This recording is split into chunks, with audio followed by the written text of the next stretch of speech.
दुखवा बताई हो जानी गोरवे में मजा भोरवे में मिली हो।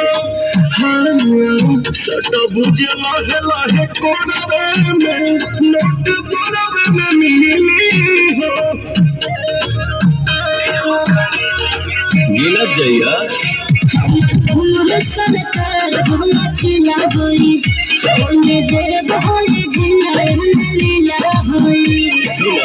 गौवा में हमारा तो 2-4 घंटा ले राह के देखा दे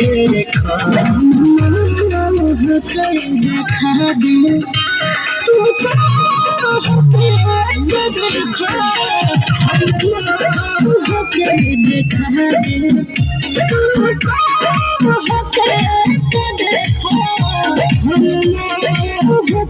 देखा दे